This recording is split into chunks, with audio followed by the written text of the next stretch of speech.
Death. While it was believed that Andross was killed for the final time in Star Fox Adventures, one storyline hints that he had reappeared at least one time after the incident in the level Andross's Legacy in Star Fox Command. Peppy mentions that after being defeated by Star Fox for quite a few times, he began thinking that Andross could have developed a device to neutralize the Venom seed, and after completing it, he hid it on Titania, spending his remaining days there. This contradicts the notion that Andross died for the final time in Star Fox Adventures. However, this may be non-canon because of the nature of Star Fox Command, and Andross's final death is officially in Star Fox Adventures. However, in the Titania level in Star Fox Command, his ghost appears in some of the transitions before and during the player's battles. It is possible that Andross may still appear in another Star Fox game, since Nintendo commonly brings back main antagonists, like how in Mario they bring back Bowser, or in Zelda they bring back Ganon. Bloodline. Now he may be gone, but he certainly can't be forgotten. Andross's descendants, his nephew Andrew Oikini and grandson Dash Bowman, both attempted to carry out his desires. Dash tried to revive the memory of his grandfather's original intentions of helping the Lylat system, whereas Andrew proclaimed himself the new emperor to continue Andross's evil intent on ruling the Lylat system. As for Andross himself, no one knows. It can be argued that he's nothing more than a wandering spirit protecting his mechanism on Titania, which is capable of neutralizing the acid in the Venom seed. It is unknown why he would create such an instrument, as it is also implied that he was responsible for the Angler's creation. However, he most likely created it to try and destroy the very thing he created in a bid for power. In Star Fox Command, his ghost appears as a boss who takes the form of either a killer bee, dune worm, grunner, or even a monarch Dodara. He also taunted anyone who attempted to gain the weapon. However, he will have difficulty controlling Monarch Dodara or fighting Dash Bowman, and also attempts to support Dash in getting the device, presumably because he hoped that Dash will continue his legacy.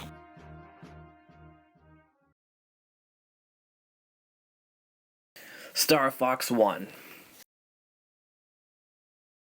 Andross originally appeared in the first Star Fox. While this incarnation of the character has the same backstory, his appearance as the final boss is very different compared to later titles. While it is sometimes identified as the actual Andross, this form is sometimes suggested to be a separate but related entity in certain official sources. At the end of Venom, Fox will fly his R-Wing into the last stronghold, a dome-like structure. The doors will welcome him, as Andross talks to him, with different taunts depending on the route. At the end of the tunnel, Fox will come across a strange void with swirling colors. From behind, tiles come to the front, individually, to arrange itself into a textureless rectangular wall. Suddenly it comes to life, forming a human-like face with a mouth and flashing blue and orange eyes. Its primary method of defense is telekinetic based. It will also periodically take a deep inhale, stopping before it can touch the R-Wing, and spit out a barrage of tiles. Each eye will also often generate another tile in the R-Wing's direction, splitting into two if shot. To defeat it, Fox must shoot both of the eyes until they turn black. When they do, there will be some explosions, and then its body will shatter, revealing a cube-like core with a blue point at the top and bottom that has Andross's face on four sides, but without pupils. After enough hits, the blue portion of the construct will turn orange. If not completely harmed, the tiles will reform on it, and the body will have to be destroyed again. If playing on level 3, it will instead take on a bull or demon-like appearance, constantly throwing up tiles and shooting beam balls out of its eyes. Once defeated, the core will spin out of control and fall apart, revealing the exit behind it as explosions chase the R-Wing close behind. A description for Andross on the original Star Fox for SNES reads, Star Fox's arch-enemy. Whether it's a metallic manifestation of Andross or just a hologram is unknown, but from its outward appearance, it's safe to assume that it's not the Fiend's true form. Andross occasionally sucks matter in and then violently exhales, sending out a cloud of metal tiles. Its eyes are its weak points. In Star Fox, Andross was a cube-like core, with his face posted on four sides, but in later games, he was a brain. The exact reason is unknown, but it's likely that this incarnation of Andross was a decoy, or it was intended to be his brain uploaded into an artificial intelligence computer. The ellipses shown in his name during the ending could indicate that something is not quite right with him. Later sources also suggest that it is not the real Andross. Star Fox 2. Andross would have appeared in the unreleased Star Fox 2. He would have been the main antagonist and the last boss in the final version. In this appearance, he has cybernetic implants on half of his face, presumably after recovering from the previous encounter with Fox, but he has a different and somewhat distorted voice. Besides taking on a new body, the rebuilt cube core has 6 sides with a new image depicting Andross as a cyborg. When hit, copies of that image appear to fall out.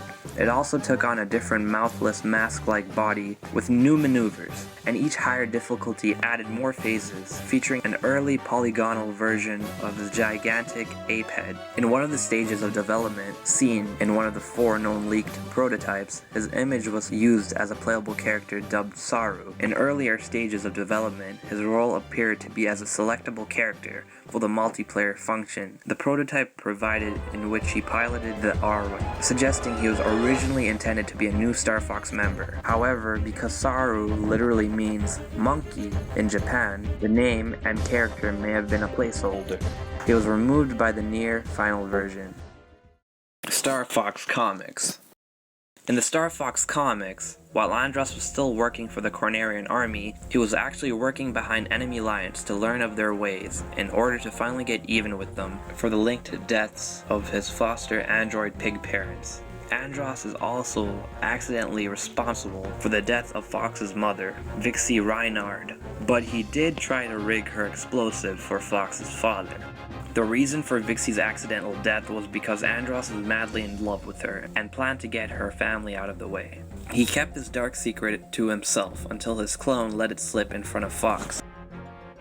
Star Fox Manga. Andross appears in the Star Fox 64 manga.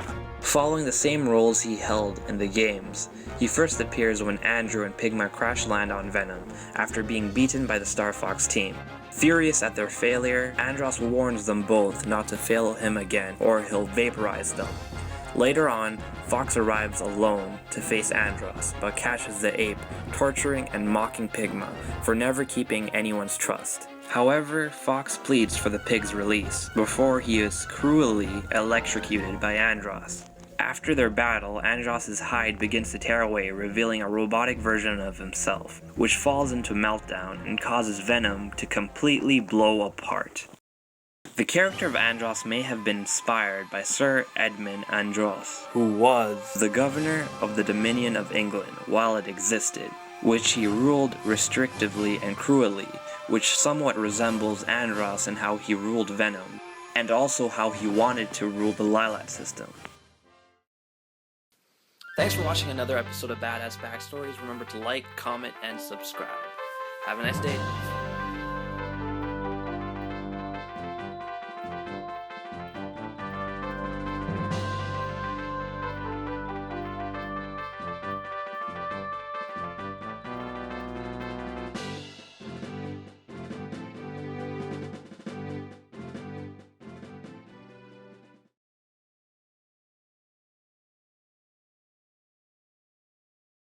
Next time on Badass Backstories.